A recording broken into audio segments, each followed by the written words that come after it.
Are we live? Are we live? Are we live? Are we live? Are we live? Are we live? Am I live? Am I live? Am I live? Am I live? Am I live? Am I live? Am I live? Am I live? Hiya, Maria, Maria, Maria.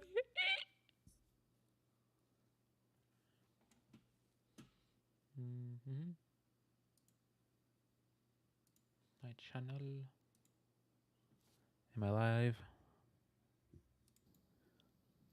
Am I live? How do I sound? Am I live? How do I sound? I sound all right. All right.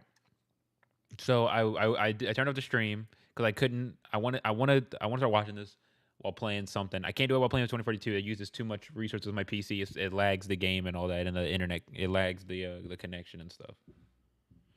Um, so I'm gonna play something else. I don't know what I'm gonna play quite yet. I haven't fully decided. Um, but I was watching this video this video by fuck.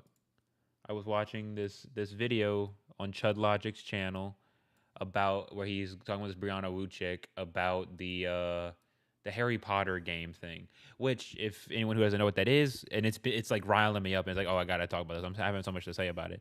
It's about this whole thing where it's like people say that because J.K. Rowling apparently is like transphobic, that if you buy this game, the new Harry Potter game that's coming out, then you're supporting transphobia and whatnot, and that everybody should be boycotting it if you support transphobia, or if you don't support transphobia, you should just be boycotting it. And I'm of the viewpoint of most people, which is, uh, do your research. She has no connection to the game. She doesn't get money from the sales of the game. You're only hurting people who are just trying to make a game. That's it. Like, nothing about Harry Potter is transphobic. The author, who has other books and had wrote a book that was transphobic, but none of that is connected to Harry Potter.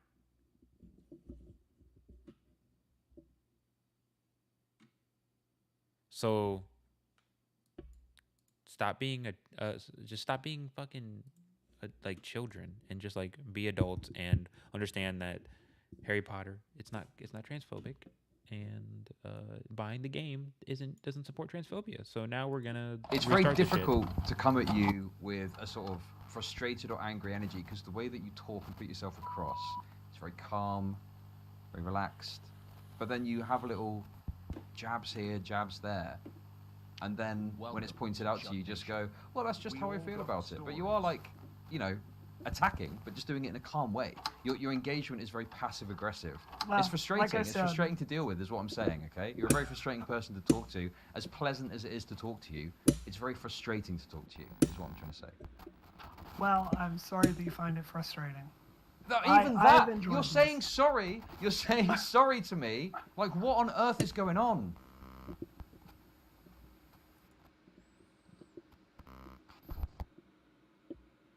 Chat, you need to be on your best fucking behavior, okay? I've got all eyes on me at the moment, right? We've got the LSF people that are fucking coming for me. We've had a bit of fucking leftoid bits and pieces, okay? I'm not going to be able to pay as much attention to chat, so behave yourselves, okay? Do not get me in fucking trouble with Twitch, alright? You best behave yourselves. Hello. Hello, hello. How are you doing? I'm good, thanks. How are you? I'm fine. I'm fine. Okay, let me just get my camera up here. Sounds good. Okay, there we go. Wow. Brianna Wu. In the flesh. How's it going? You good? I was just about to go Peloton, and then I got that Discord message, and I'm like, you know what? I think you can't turn this opportunity down. So I'm Turn-based doing game, well. man. Okay, cool.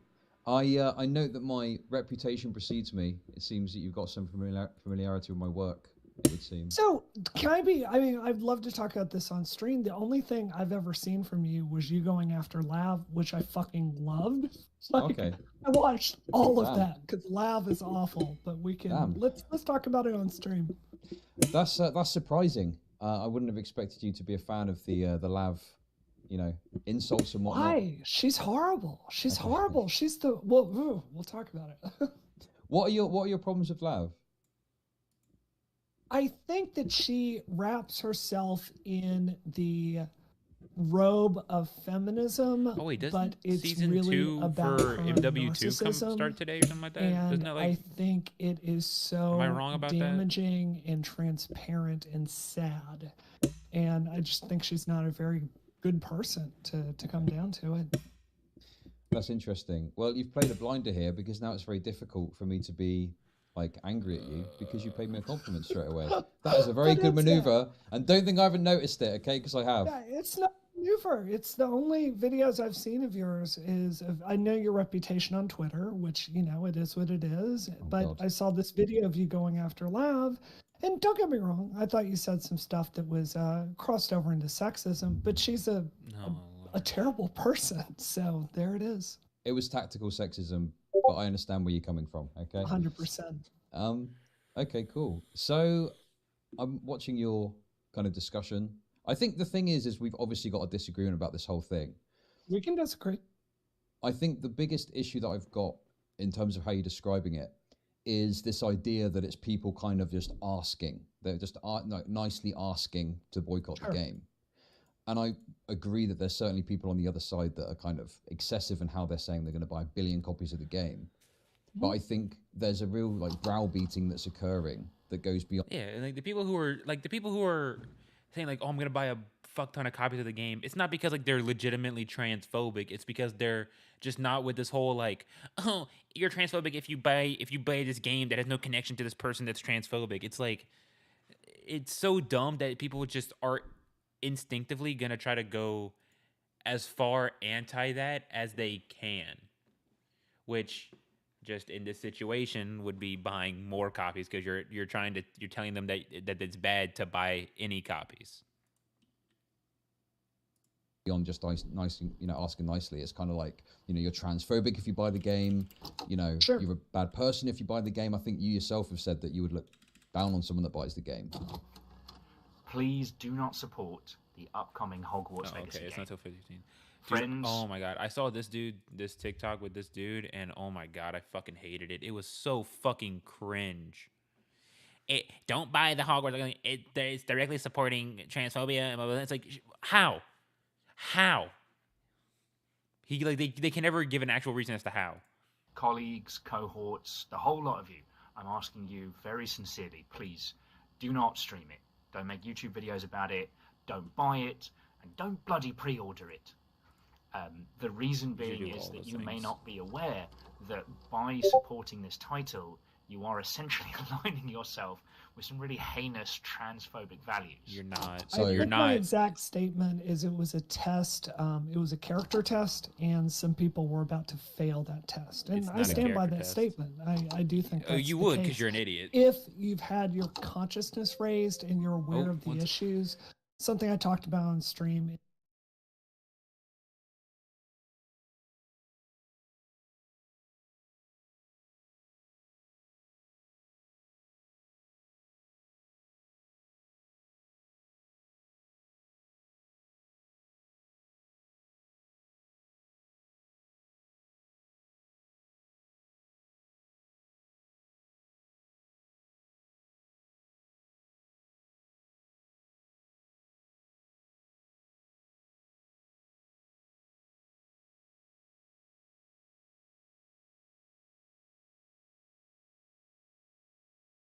Is I was at Disney World a few weeks ago, and I went down the elevators, and there were some, like just children basically dressed up as Harry Potter. They were clearly going to go over to Universal for the day. Are they involved in any of this stuff? I'm sure they're not even aware of it. I don't care if they play Hogwarts Legacy, but if you say you're an ally of the trans community, you have your consciousness raised, you know about these issues.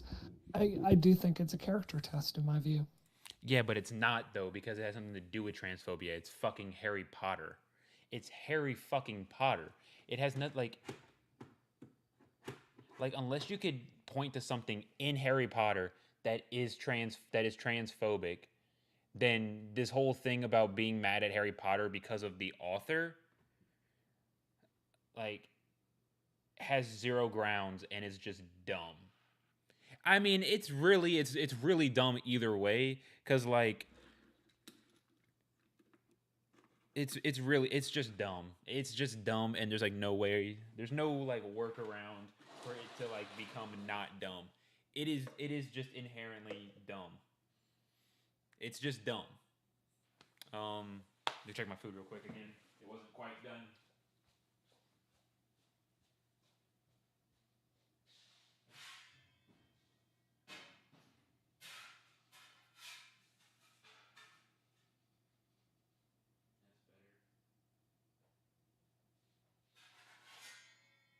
I don't know if I want to turn off the oven because I don't know if I'm gonna want more. Because I tend to. If I want more, I'll turn it back on. I did wipe that down. I remember I wiped it off because if not, then you get all that stuff on it and it stays there. Alexa, stop.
Actually, real quick, let me do this.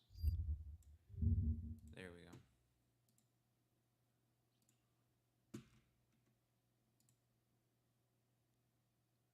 But I guess then the issue becomes, like, what actual substantive harm is being caused by purchasing this licensed game? It's a simple question. Okay, so before we get to that, I just Nope, you can should we go- go go- through you and should go to get straight review to it. for any group fighting for their civil rights? Whether that's gay people, black people, trans hot. people. Very, there very hot. there are a certain number of tools that you have. They're right there. So usually I grew up in Mississippi. One of the tools that black people use to kind of get over white supremacy in Mississippi is they all lived very close together, and they really worked in towns to basically make sure other black people were elected. This is where Stacey Abrams comes from. There are really enough trans people around to make that a viable tactic. Okay, what else do you have? You can vote. But the one party we have, the Democratic Party, really doesn't do much on trans issues, right? They'll do lip service to it, but they're not really putting bills forward. So that's not really a viable option. You could donate a lot of money. You could build your own civil rights organizations. Jewish people have done this, black people have done this, gay men have done this. But a lot of the trans people I know are kind of broke. That's not an option available to them.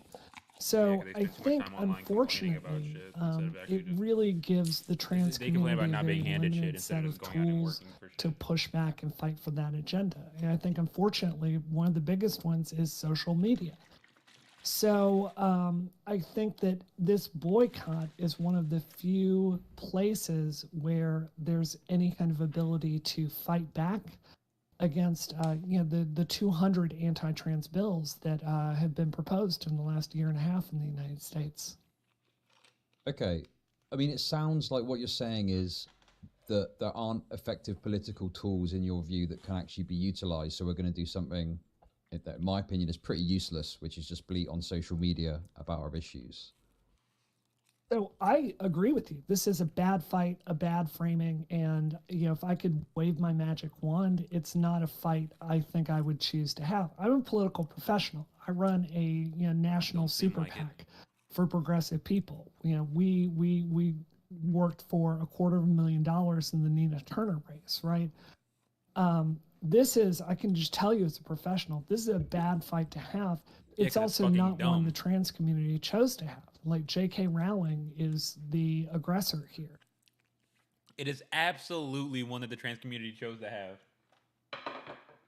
It doesn't matter that J.K. Rowling made her book and all that first. You guys are the ones. This fight, we're not talking about the entirety of everything doing with J.K. Rowling. We're talking about this fight, about this game.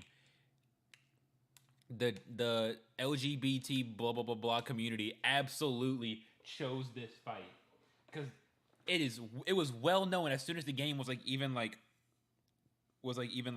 revealed. It was stated, confirmed, all that shit, that J.K. Rowling has nothing to do with the development at all.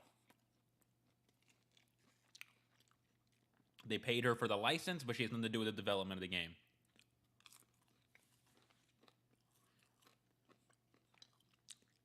She has already received her money. She does not receive any more money from the game. Not from sales, nothing. The trans community absolutely because like I wasn't hearing nothing about this whole like boycott the shit until like the game got close to coming out. Like legit.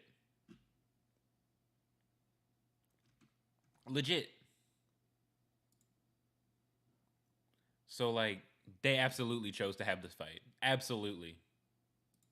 She started this. She did. And I think she's really put the trans community in a really unfortunate situation Nope, where there's not a good play. I think this is the best bad play available for trans people. Well, in that case, why not just go after J.K. Rowling herself, as people do on social media? Why, wrote this kind of game into it when I think her only contribution is that she's had the license purchased to make the game in the first place. I think we are going after J.K. Rowling. You're not. In a very roundabout way. Like, it's not like the same as going after her on Twitter or something like that. It's, well, you've licensed this game, so we're not going to buy the game because you're going to potentially get some royalties. It's a very roundabout way of attacking her. I think, and I genuinely hear what you're saying there. I think I have a bigger view here, and if you'll just let me explain it, I don't need you to agree with it, but this is my thinking on that. You have a bigger view, but your bigger view is just being dumb because you're saying that because it's her IP that it somehow is like supporting her views even though she has no connection to the game. Yes. I think J.K. Rowling is a symbol, and I think that there is a pragmatic play to be made here where if you were choosing to associate yourself with a symbol, making people pay a certain political cost, I think that it's not a fight I would like to have. I just think it's a move that you can do. So I think the next time Warner Brothers decides what games they're going to make or license, I think they're going to have a hard think about working with Harry Potter again. I think game developers, many of whom are trans, are going to have second thoughts about working at WB. They won't because there's no reason to. I think it's going to be harder for them to recruit people. I won't because there's no reason for it to be harder. Streamers are going to have to think about streaming this game live.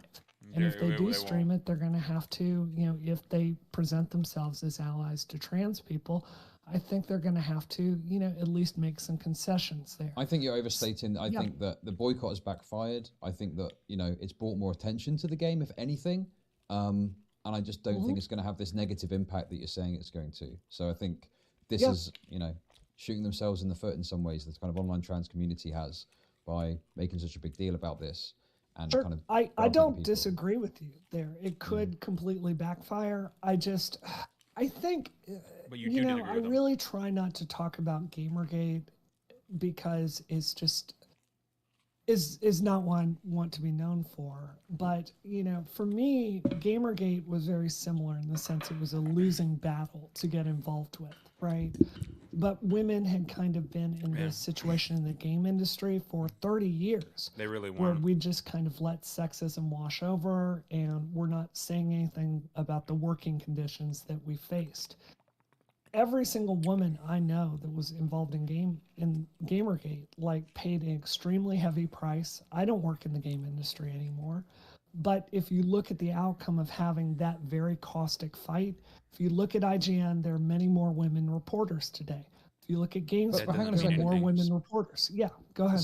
So first of all, do you think you can ever escape the shadow of Gamergate? Like, that's what you're known for, isn't it?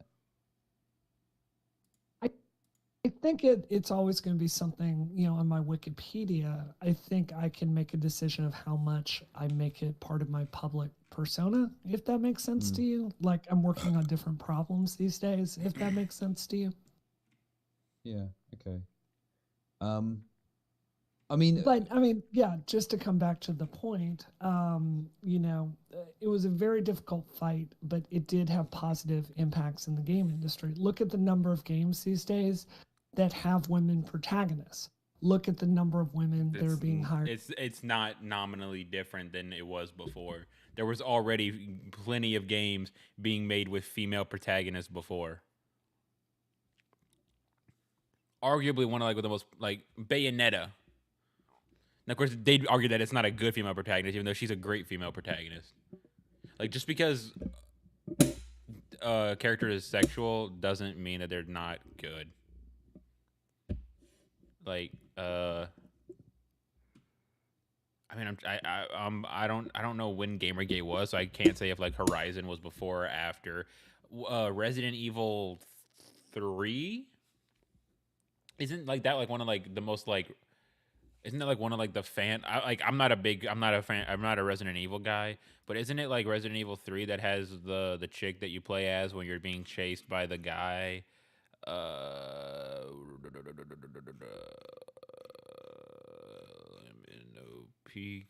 PQR Resident Evil.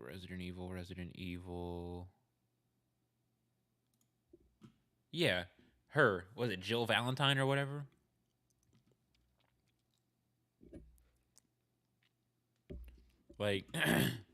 Come on. There was already plenty. So it's not a nominal difference nowadays. Because who is there now that wasn't there, that didn't exist prior? There's Aloy. The chick, I don't know what her name is from Forspoken. Female main characters, female protagonists in games. I'm blanking. If anything, there's less now. I was able to name 3 old ones. You got Jill, you got Bayonetta, you got Lara Croft. Fucking hell. One of the biggest, one of the most known IPs in gaming, fucking Tomb Raider. They even had movies for that shit.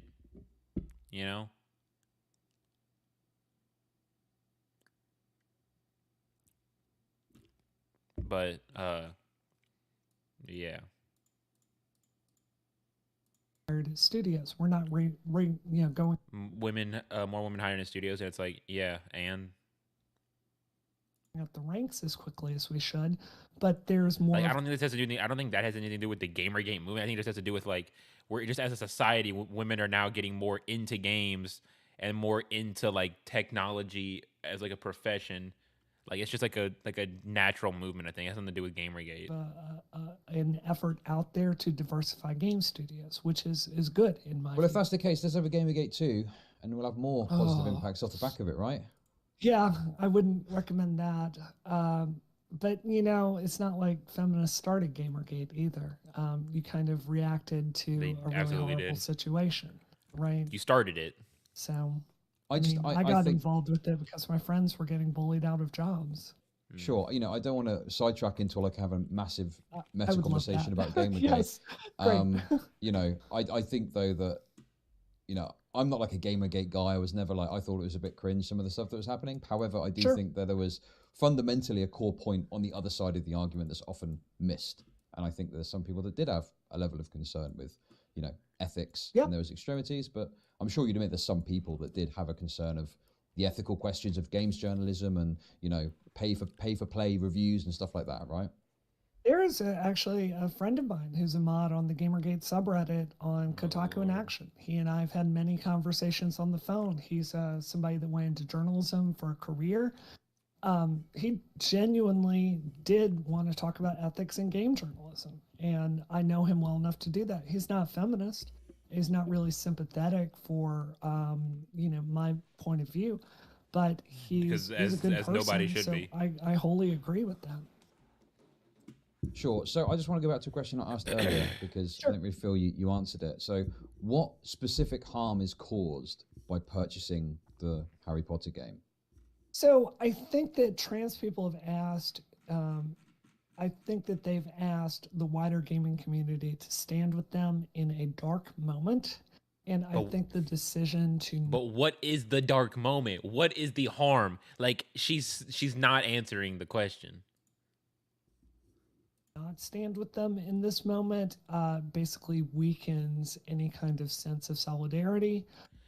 So her answer for what is the harm, her saying the harm by buying the game is that you're not standing with them and showing that you support them. And it's like, well, no, that's not harm. Like, what is the harm? Because you're saying not to buy the game because it's harmful. What is the harm that buying the game causes? What is harmful about the act of buying the game that makes it to where you don't like what is it?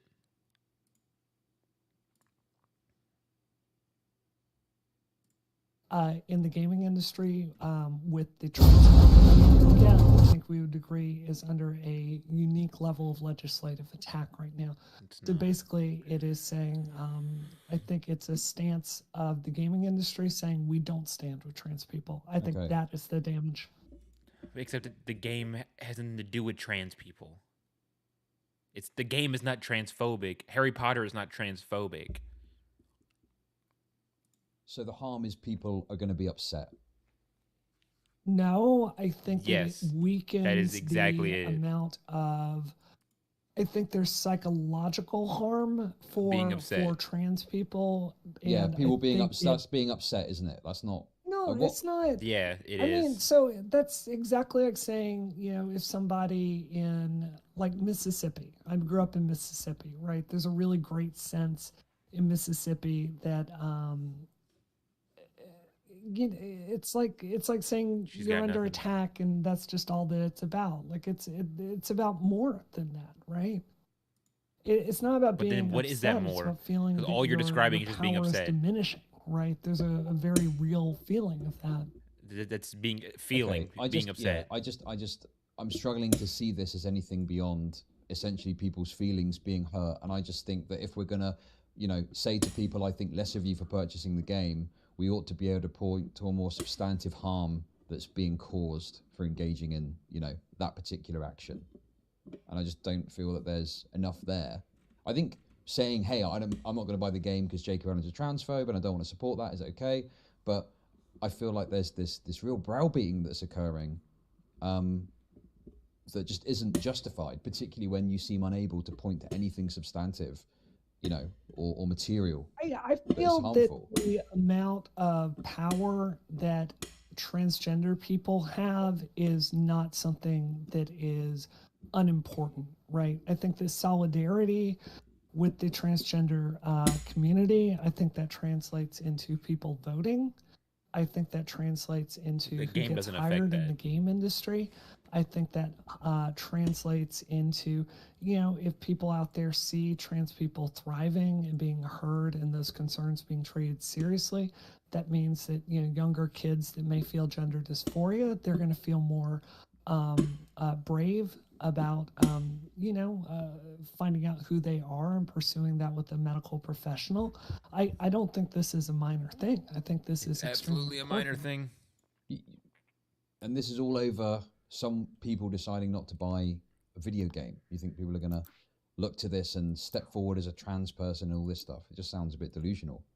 I think that if you have the gaming community absolutely standing with delusional. the community, I think that that does have consequences. You know, I was playing the newest Call of Duty, for instance, and one of the things I do is my husband isn't good enough to play online, so I will often play private matches against bots with him.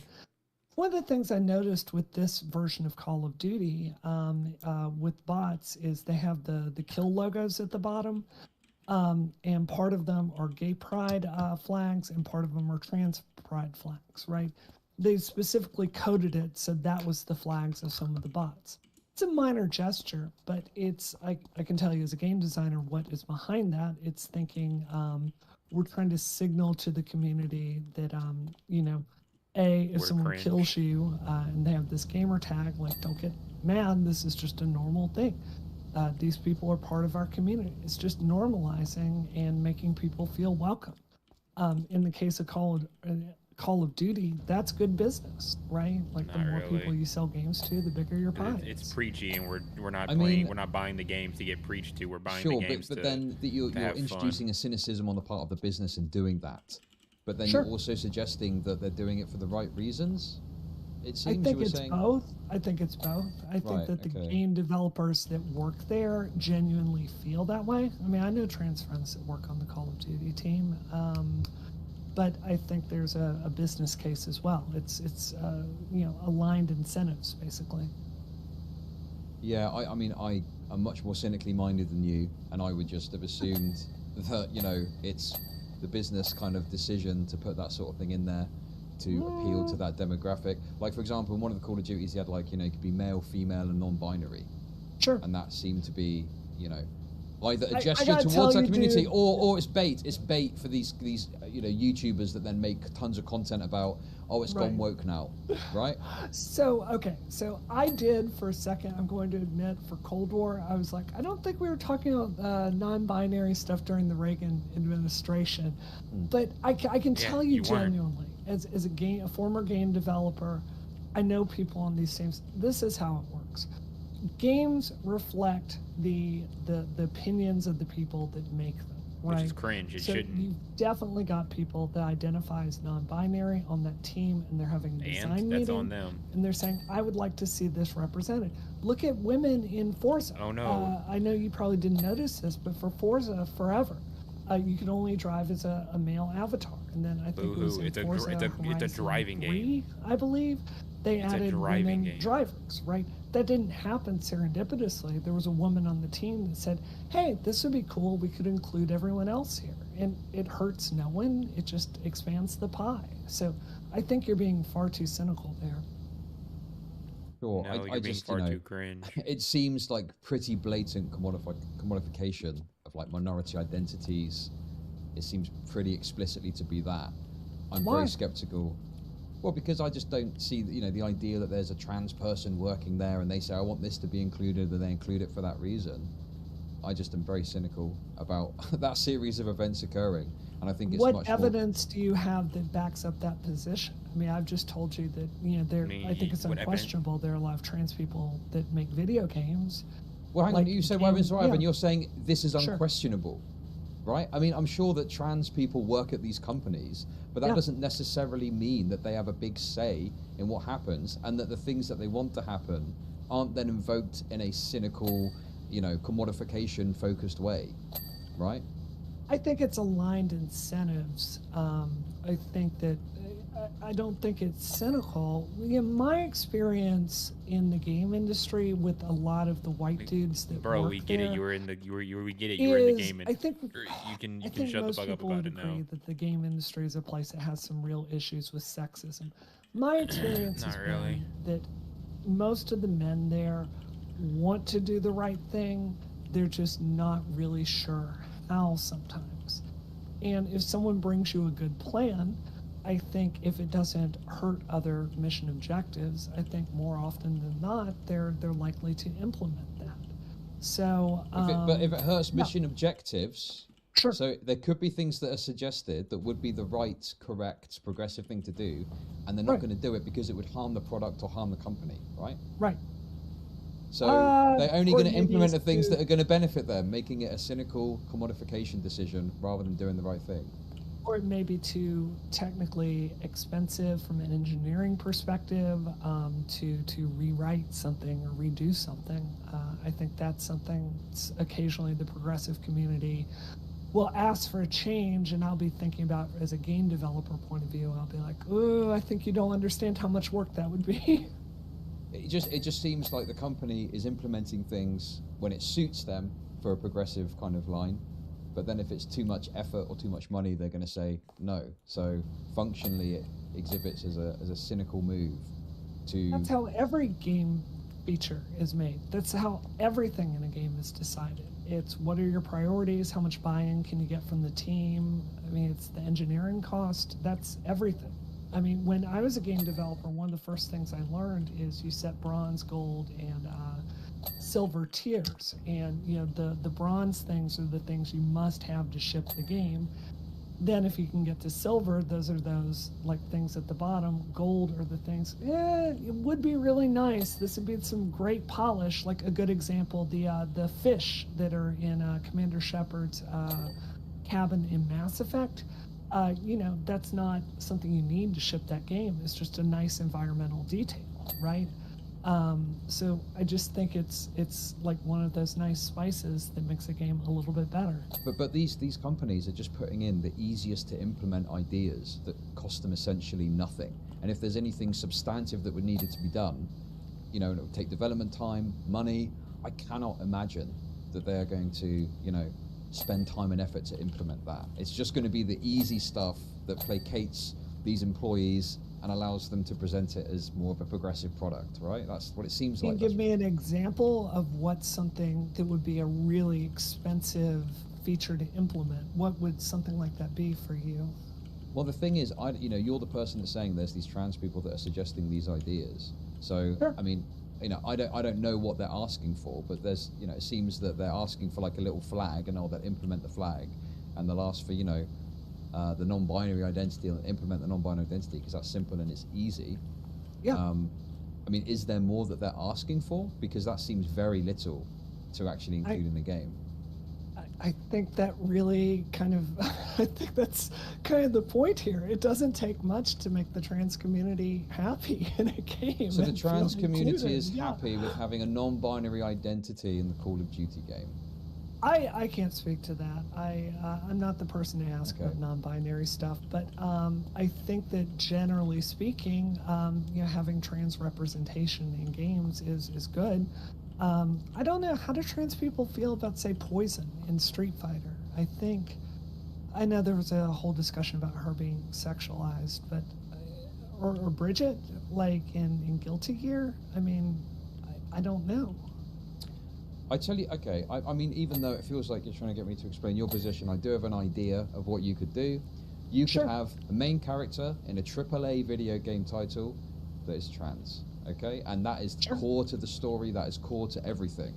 So, you know, thinking of like something like Apex Legends, they've just introduced Catalyst, which is a trans character, but it is extremely like, you know, to the sidelines. It's extra lore. There's a couple of voice lines that reference it, but it isn't central to their character, and the gameplay doesn't, you know, in any way sort of rotate around that identity.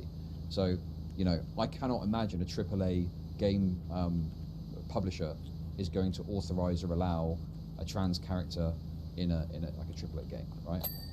So in the case of that, this is a game type that is not very story based. It's a, you know, it's a team based game, right? Like your loadout and your character's abilities are front and center.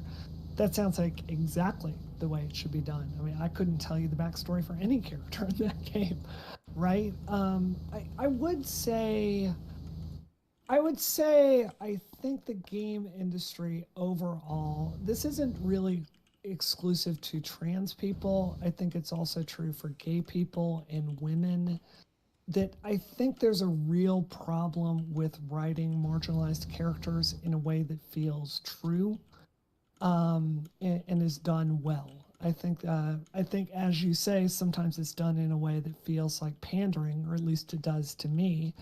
And I think that's a side effect of the diversity problem in the game industry. Just because it's so many white dudes there it's white men trying to write something that isn't their experience, it just doesn't come off as very believable.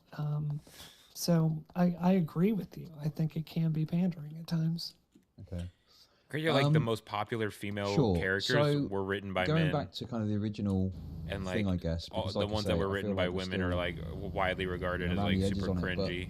I still don't in their feel, dialogue. apart from this idea that people are going to feel hurt by gamers not standing by their side, I guess I just don't see a reason to like browbeat or morally condemn someone or say you think less of them for buying this game, because I just don't think there's a direct harm that's being caused.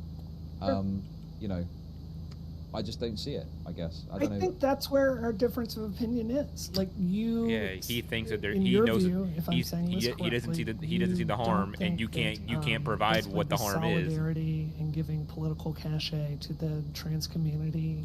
Not showing solidarity is not harm. I think that has value, and it sounds like you don't think there is value there. Well, no, I wait, think hang that's on. a fine disagreement. You are saying that in a very interesting way. I'm not. Sure. The way that the way you phrase that makes it sound a very specific way. All I'm saying is I don't think the decision about whether or not you buy this game should have weight on your moral character, right? I think you can ask for a boycott. You can say, hey, I don't really like this game. This is why I don't think you should buy it, and that's fine. It's the issue of saying you think less of someone or, you know, making them feel bad for making that decision. That's the issue that I have, right? Sure. I hear you there. I understand what you're saying. Let me put a hypothetical out there to you. So let's say we're living in an alternate universe here. Okay.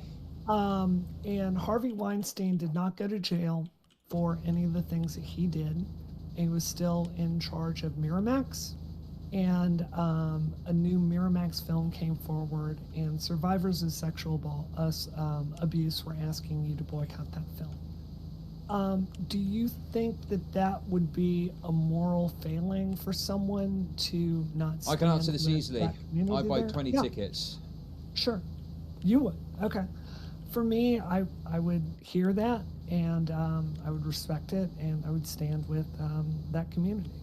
Here's the issue that I've got with all of this, okay? Fundamentally too. Right? We do not want to get into the position where we're assessing the morals of the people that make this shit or have a role in doing what we enjoy, because we'll never be able to enjoy or engage with anything, because there's always going to be people you could find at the highest levels of these companies that are going to have pernicious views that you're not going to agree with. And you know, this is like the reason that the ethical consumption of no ethical consumption of capitalism is a thing, because partly the reason for that is you don't have control over supply chains, and you don't have control over the ideologies of the people that are making the content. So do you not think that by this logic, we're going to be having to assess what people at the head positions of these companies have done wrong, and therefore we can't support them? So going into my analogy, I hear what you're saying. I think if you took my analogy to the nth degree and you said, I'm going to boycott every single film where anyone working on it has ever had a sexual misconduct allegation, I agree with you. That would be a crazy position to take. But that's what you're it like would be doing. very extreme, and I would not suggest that. What my contention is here is, just like Harvey Weinstein is a symbol of sexual assault and abuse and these rotten power dynamics that exist in the workplace for women, I think J.K. Rowling has unfortunately risen to that level as a symbol. And I Do you think it's J.K. Rowling has done as much harm as Harvey Weinstein? I think that as a symbol, she is to this is to A as A is to B.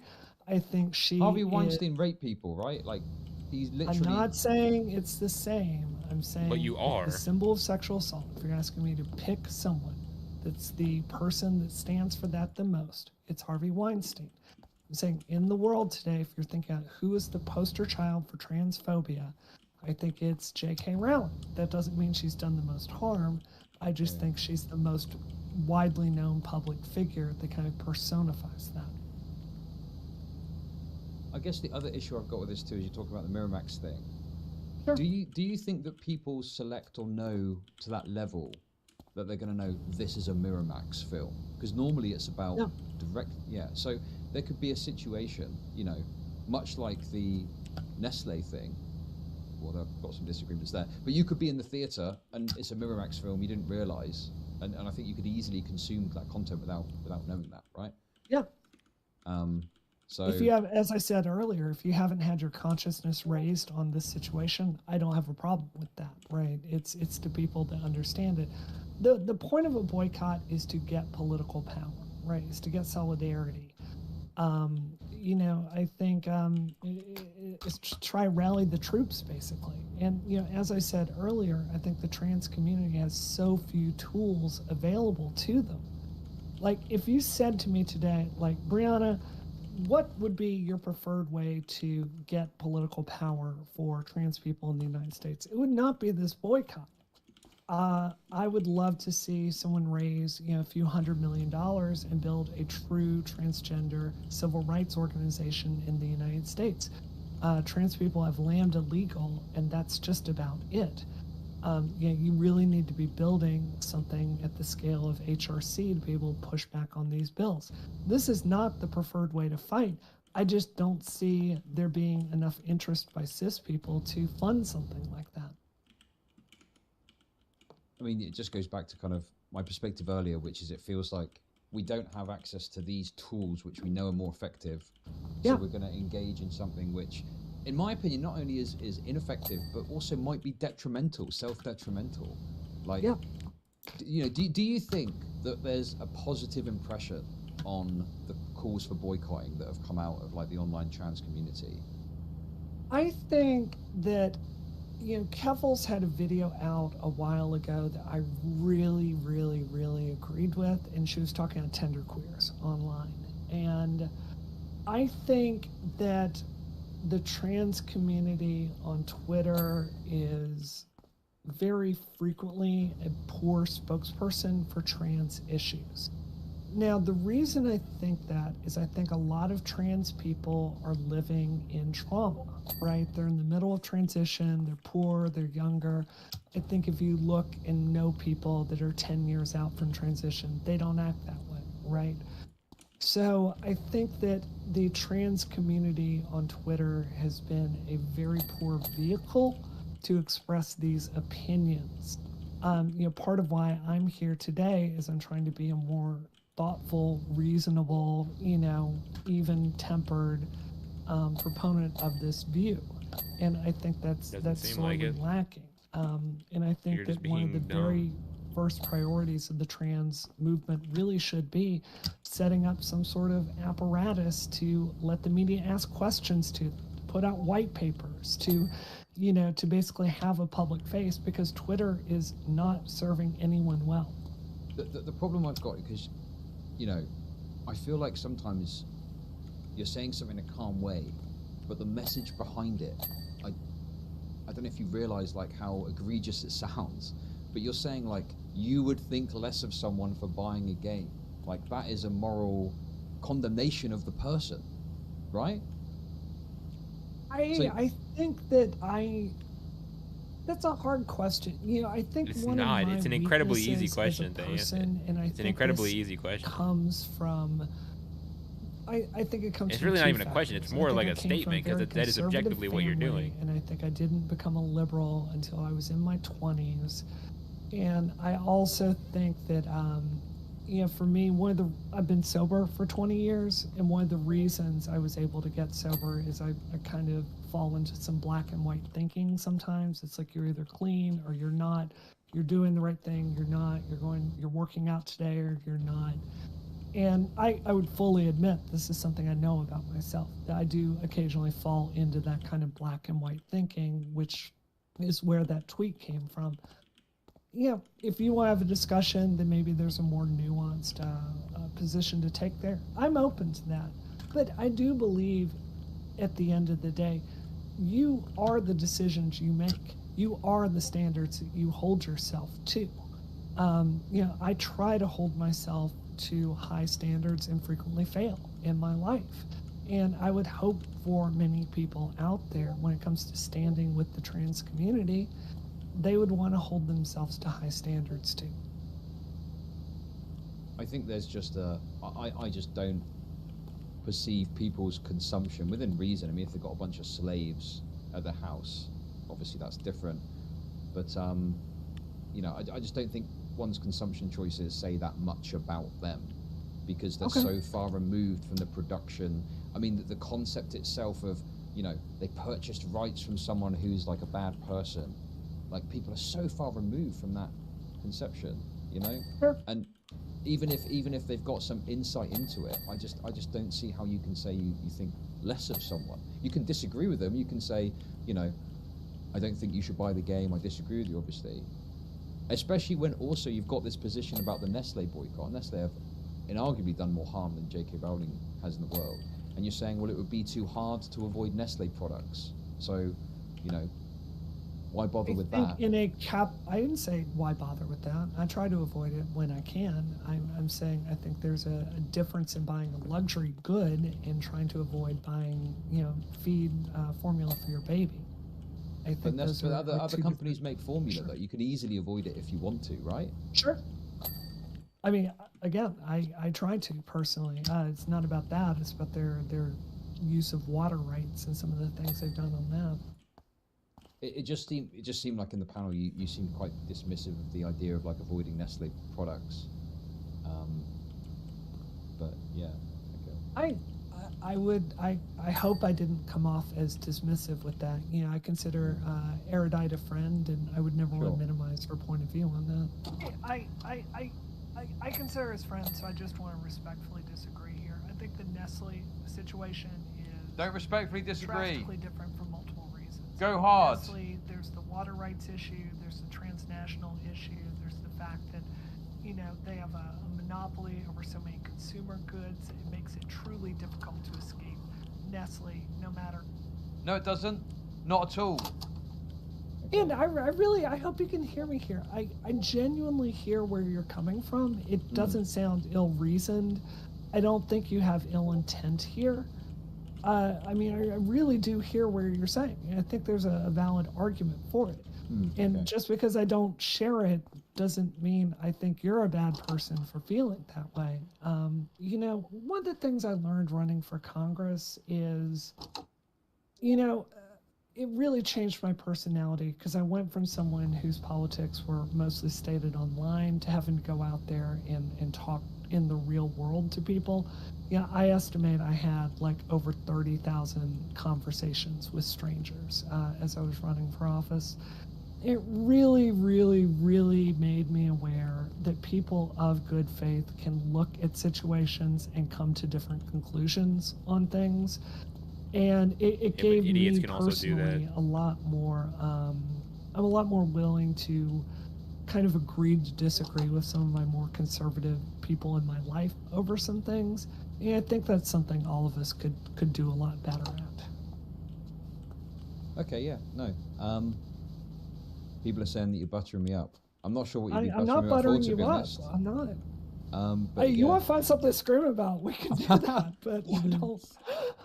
Well, actually, you know, there is one thing I wanted to highlight. You were very praiseful of my coverage of Lav, but if I recall correctly, there was a little tweet in response to a streamer known as Xanderhall that was more critical of my character and my content. Do you recall sending that tweet? I do not. Please remind me. I think it was something along the lines, I can't remember the name of the person you compared me to, but you compared me to someone, and it seemed to be like a criticism of the kind of content that I was doing. Oh. I swear I'm being really honest here. I mostly know your reputation on Twitter, and let's be honest, your username is a little kind of puts you in a category. And most recently, I watched all of your Lav videos and absolutely loved her getting church justice certs. So that's honestly the main impression. Lay it on the table. What's your impression of me? You seem like someone who, I think you have a very specific point of view that, generally speaking, is sympathetic to kind of the status quo of things. But I think you're thoughtful about the way that you put those ideas out there. And like I said, it's not always wrong. With Lav, I thought you were dead on with most of the things she said. Okay.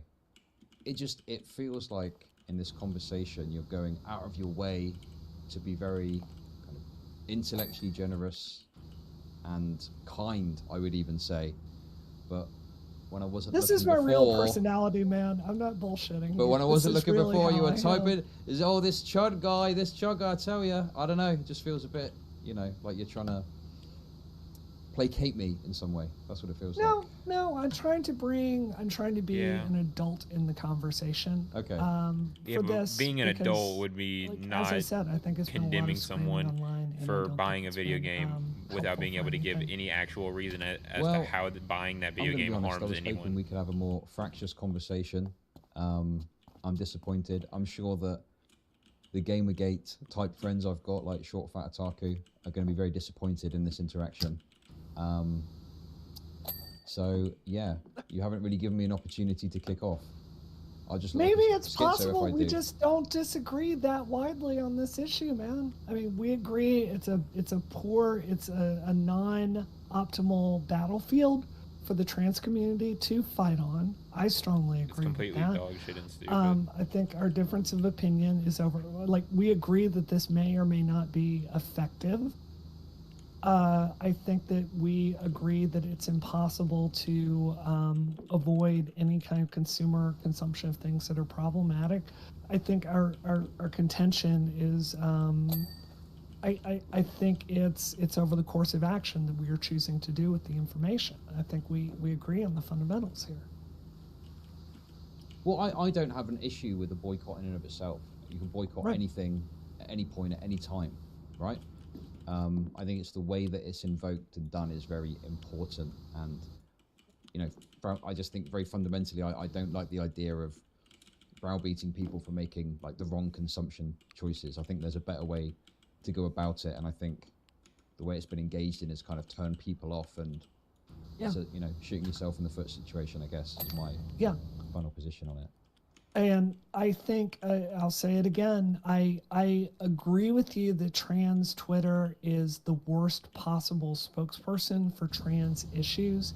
Yeah, I'm old enough to remember when gay people in the 90s really started to professionalize and get serious about civil rights. And the HRC took a huge role in that. They were massive. And what did they do? They got gay men to donate large amounts of money to build a professional political organization that was out there pushing back on anti-gay legislation. And they raised money and they started donating to the right politicians, and they held award shows for the politicians that stood by the community, and they professionalized that push for civil rights. And I'm here to tell you, like, this Twitter bullshit is not going to win any battles that are important. Okay. I don't see many people they're trying to professionalize and move in that direction in the trans community. And I think until you do, it's just going to be this hell that we're in. Okay. Speaking of Twitter bullshit, when you said that watching my work, you thought it was a parody, a hilarious parody, Yes! and like you're watching an Andy Kaufman routine, what did you mean by that exactly? I mean exactly that. I was watching something you were saying, and I thought you were pretending to be this right-winger dude. And I was like, oh, no, you really are. That's who you are. That was exactly it. I thought you were a Brit pretending to be American. Wait, I'm sorry.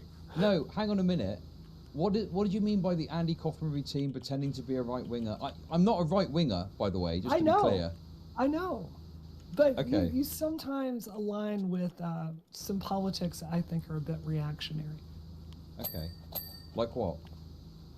So one of the things you said on the live stream is very confidently, you said there were 3 videos I remember you made about this, and one of them you were like, oh, well, people can accuse me of being misogynist. I kind of like that, actually, or something to that effect. And I was like, oh, one of those guys. And I thought at first you were pretending to be, I thought you were a Brit that was doing an American impression in that second. Okay, look. Whilst you're here, I'll explain this all to you. It's very simple. Sure. Okay. Go for it. Go for it. So I've become frustrated with kind of like trite expressions of obvious progressive sentiments. Okay. Sure. So, I feel like it's kind of pointless to repeat racism bad, sexism bad, and stuff like that. But then when you say opinions that maybe don't quite fit within the progressive framework, people will get very angry with you. So my perspective is leaning into it is the most effective way to deal with that, rather than have to worry about people bleating at you about doing a wrong thing over this particular issue or something like that. Sure. I think that social media as a whole has been a very big trap for people. I don't think tweeting is activism generally. And I think that it's taken what used to be like going out and canvassing and donating and knocking on doors and trying to get people elected and speaking at the state house in favor of bills. I think it's taken all that energy into something that's generally performative. Like race online. sharing probably isn't very effective, is it? I don't. I think it feels good. It could be good for building up a brand, and I think it can be good for putting out public messaging on issues. But I think overall it has been a quicksand for a generation. Okay. So I'm going to So be honest. I would agree with you on a lot of that. It feels like the energy of that tweet has dissipated in this conversation, and now. Could it possibly be I just wasn't that familiar with your work, and now that I'm talking to you, you don't seem like that bad a person? I'm sure after I get off this stream, I'm going to get a million tweets from people going, how dare you go on ChudLogic stream? Don't you know he did X, Y, and Z? And they'll show me some clips you did, they're terrible, and I'll come to the conclusion you're a terrible person then. So how about we just put a pin on it until that happens? I mean, didn't something like that happen with Destiny? Yeah. Did you ever speak to him on stream? I reached out to Destiny multiple times saying I'll speak to you about anything. I'm happy to do it. I've actually watched quite a bit of Destiny. Well, I've got to be honest, I've heard Destiny's debating another person called Rob Knorr, conservative. So, I think he's dodging people on both sides of the aisle at the moment. But yeah, I mean, that would be an interesting conversation I'm sure people would like to see. I think Destiny is an interesting person. Yeah, because he wouldn't let her sneak away with shit that she's saying like you are. Level of talent. Like the reason I watch his show, it's like he's certainly entertaining, right? But I also think that a decade of streaming and being online this much has warped his instincts into just kind of being an anime villain at times.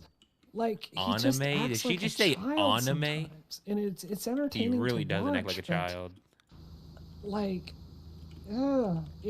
there's a really Not good letting people get away with person dumb there trying shit to and get getting out, emotional. and they just can't like, because the being format of vocal. this is just designed to bring out all of his worst instincts. I feel. It's really not. Well, I get a lot of stick for sometimes defending Destiny, so I'm going to avoid doing that in this conversation. And Destiny can defend himself in a live conversation with you if he so I don't wishes feel like to. I'm attacking him. I'm saying I think there's good there. I think Obstacle he's 8 can kind platform. of be a jerk sometimes. This is the thing, right? I think that Yeah. sometimes, because you state something calmly, it feels like it's not an attack. But calling someone childish is attacking someone, right? Sure. Well, Yeah. that's how I really feel. I mean, It doesn't matter if you're. sorry. I mean, look, it's fine if that's how you really feel. Sure. But I think that sometimes, you're like the other thing as well, like I said earlier, to me it's a moral condemnation just to say you think less of someone for engaging, in a certain act. But you seem to, I don't know if you changed your mind on that, but, you seem to I think it's fair to dismiss that. quibble with that. I think it's Okay. fair to quibble with that. And yeah, as I said, I can kind of, I've told this story about myself before. This is genuinely true. So when I was growing up in Mississippi, I'll never forget this. We were having a big, I think it was Thanksgiving dinner. All my relatives are around, and someone Jewish had moved into my neighborhood. And I'm so young, I don't even know what a Jewish person is.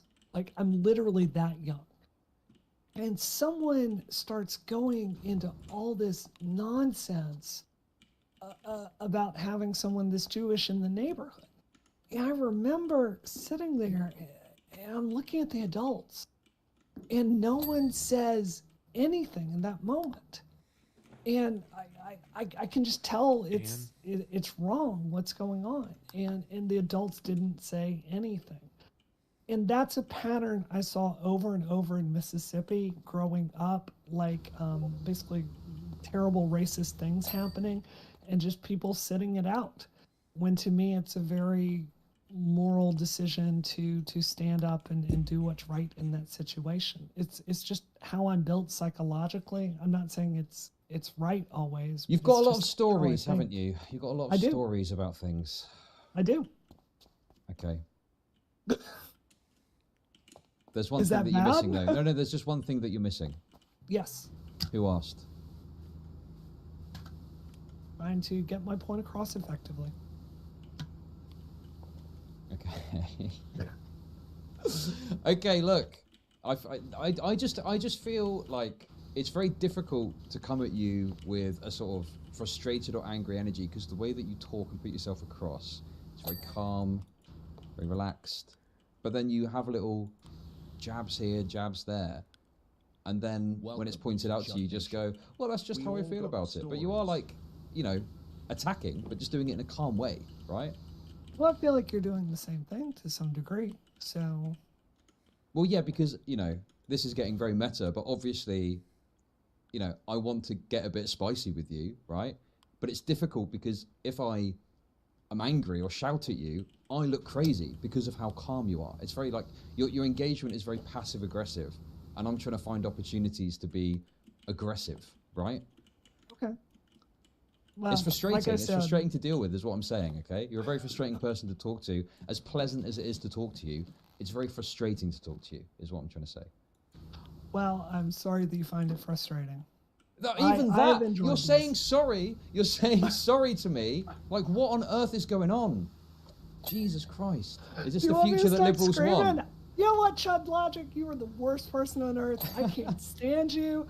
You're a misogynist. You're a transphobe. Clip that and ship it. I mean, I don't know what you want me to do here. Well, it's I don't know. You know, obviously, I had in the back of my mind this tweet, and having read it now, but then when the way you explain it is so calm, and oh well, I thought this at the time when that tweet was a dig at me, right? I'm sorry. What? But now you're okay. Now you're apologizing again. This is what I mean. I try to have productive relationships with people, generally speaking. I have no interest in a public fight with you. Okay. And I certainly never thought I'd be on stream talking to you about that tweet. I probably wouldn't have sent it. You know, there it is. If that upset you, I genuinely am sorry. Okay. But that's okay. Now, there it is again. You're saying, sure. If that upset you, right? It's not a case of being upset. It's a case of you said something here about me, and then when you come on stream, it's the calmest explanation. And, oh, I'm sorry. I didn't know your work that well. But it's true. I mean, this is how I really feel, man. Okay. Okay, well. It's a good place to leave it. Yeah, we can leave it there. You know, obviously, I'm not planning to, like, monitor what you're doing, okay, just to be clear. But if there's any tweets about me, I'll be watching. No, I'm just kidding. Thanks for coming on. Is there anything else you want to say? Any messaging you want to get out there? No, I'm good to go. I can go get on my Peloton and get my Sunday started. Okay. Well, thanks for coming on, and who knows, we might speak again sometime. Sounds good. Talk soon. Cheers. Bye-bye.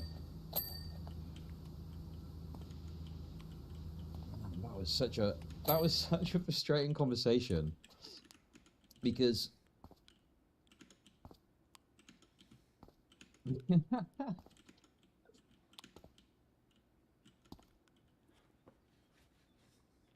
because you're a coward. How am I a coward? What on earth is that fucking comment?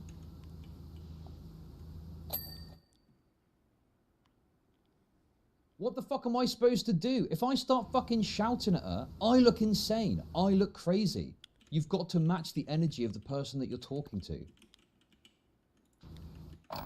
Damn, Mr. Beast actually saw the tweet. That's crazy. By the way, yes, I've seen the comparisons. Yeah. So basically, long story short is They don't want people to buy it because it upsets trans people's feelings and hurts their feelings, but they can't give an actual reason as to why. They can't give they can't give an example of any actual harm that it causes.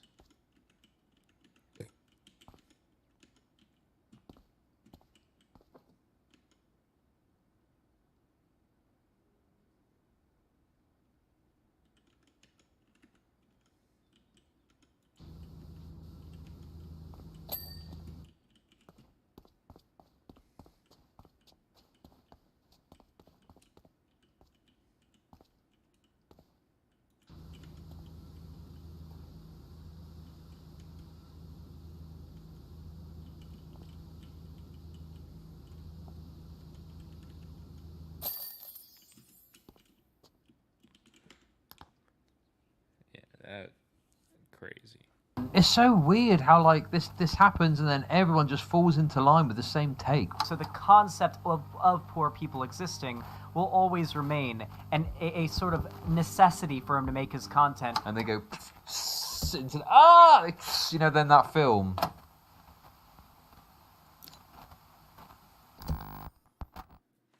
Short Fat Otaku did a video about it. Let's see what he's got to say. That fucking libcuck. Oh, he's so based for doing charity. I love it when people do charity, man.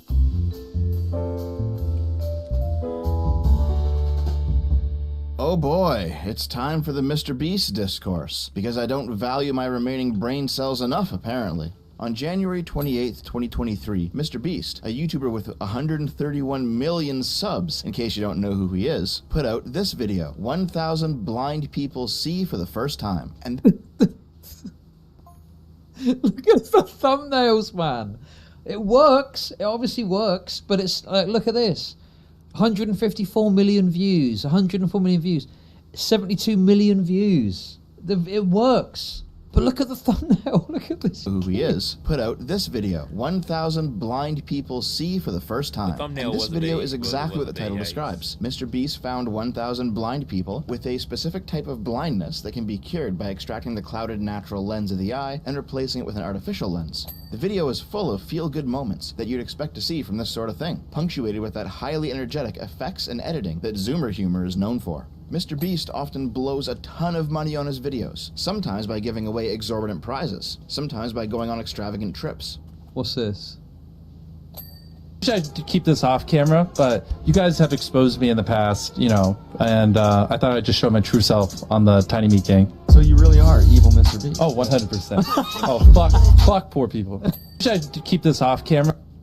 Sometimes just by taking a big pile of money and destroying it. But he also regularly does charity work. He's helped clean the oceans, plant trees, give away tons of food. In fact, he has a side channel, Beast Philanthropy, where all he does is show where the money's going. And with these... What is that one? Beast Philanthropy, where all... Look at this one. We saved an orphan. What?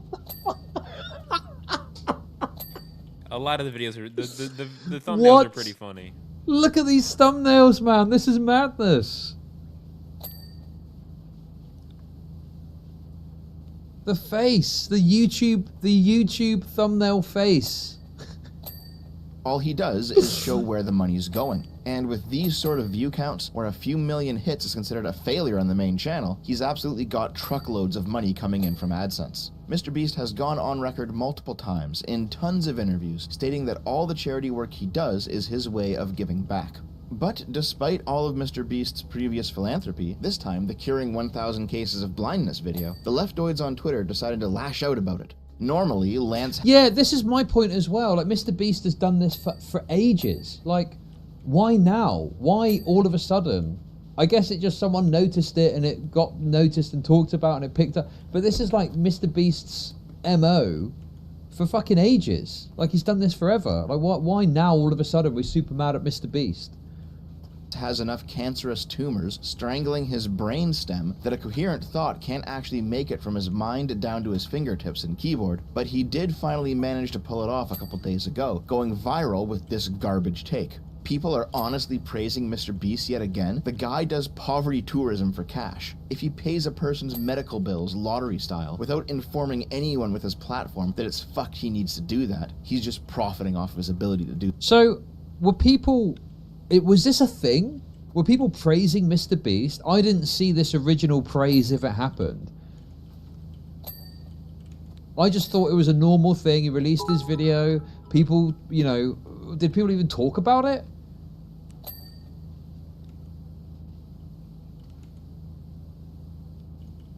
Have you got any examples? I just didn't see it.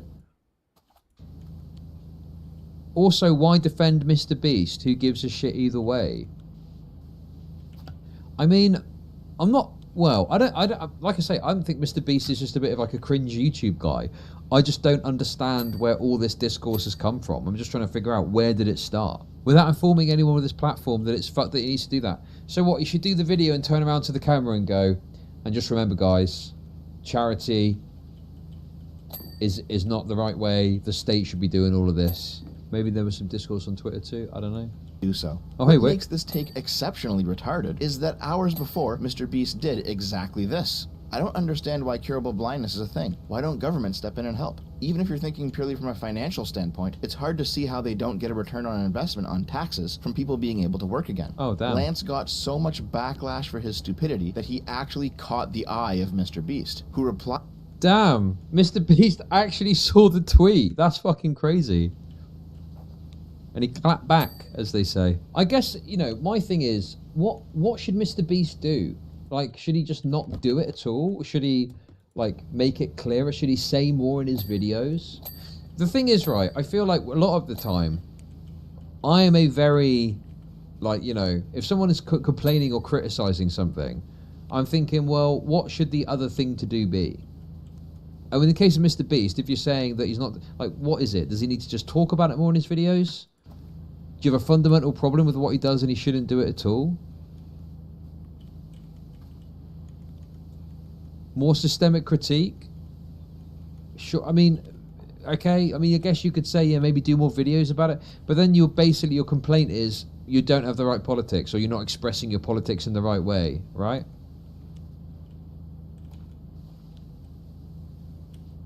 Because the other thing as well is him just talking about it.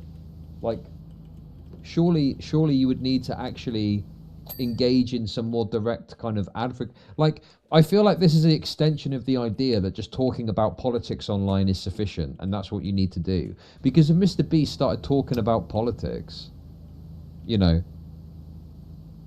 I don't know if that would actually change much. Like, he would actually need to take his money and put it into some political project, probably, to do something with it, right? Thank you for the sub. Appreciate it.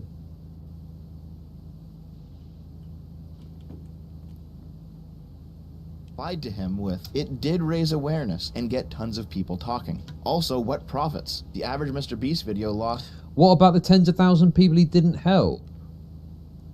But then the problem you've got is you could apply that to any charity. Oh, look, there's a charity here raising for cancer. Oh, yeah, what about people with AIDS? What about them? Like, it doesn't make any... Like, yeah, of course. If you're going to be doing some charitable effort that's going to be focused on a certain group of people, you can't sort of, like, just be, oh, well, what about these? Yeah, sure, people have missed out, obviously. $1.5 million last year, lol. This was enough for Lance to delete the tweet out of embarrassment, but not enough to know when to quit. His video about how he's paying for medical costs should have been focused on how government should be funding healthcare. His episode on prison should have been about how solitary confinement is torture, not renting out an old one first. So yeah, this literally comes down to you not saying the things I want you to say in the video.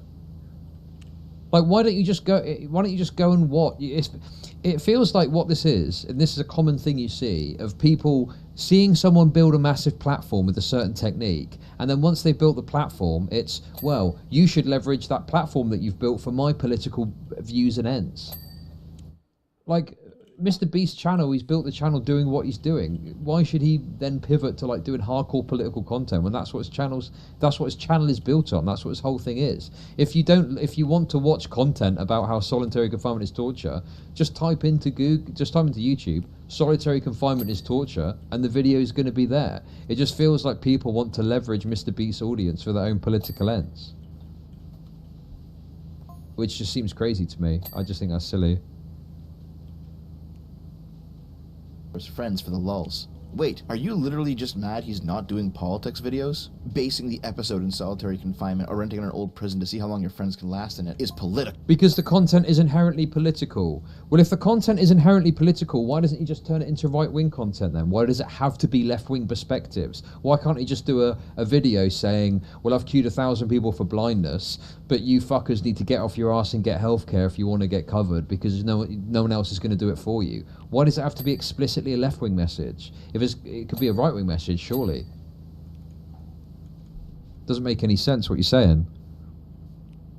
And of course the conversation devolves from there, with the normies saying it's just entertainment, and the progs saying everything is political. We know where this rabbit hole goes already. Lance was the one who got burned by Mr. Beast directly, but he's not the only breadtuber who decided that Mr. Beast uses his platform irresponsibly, by their standards. Put on your sped helmets, kids. You're gonna need them after I subject you to these clips.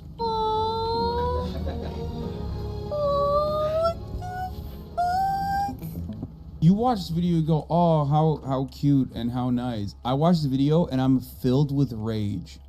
What's wrong with you? That we shut off access to a 10-minute procedure because we paywalled it and decided that like some people just simply can't get it. It is so insanely frustrating that it's up to like one YouTube guy to like decide to make content out of it that people who are too poor can't just fucking see. That's insane. The lefties on Twitter, those darn lefties. By the way, yes, I've seen the comparisons. Okay. Basically brothers. We're saying, yeah, but Mr. Beast still sucks. This sucks. Like, this video sucks. And some people are like, how can you even pretend to be a lefty? I mean, what Hassan said was a bit soy, but like, I don't know, like, it's not that bad a point, is it? Like, yeah, it kind of sucks that this isn't more widely available or whatever, sure. Finally, a rich person is living the values that you say we should have and paying for people's medical care. And, like, it's missing the point.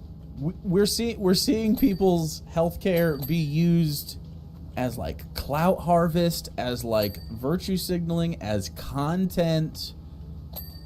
And he's paying for this, but he's making 55 million views or some shit in 2 days. Yeah, I mean, he already made the money back and more. Like this is the formula for this guy. He spends a little money and he makes it at this point, and like he's the philanthropist YouTube guy. And you see people do this type of content where they essentially exploit impoverished people for content, harvesting their fucking tears and their struggle for the enrichment of themselves, for a pittance in their opinion. And it doesn't attack. Couldn't you use this argument against anyone talking about lefty political shit though? Like, I don't know.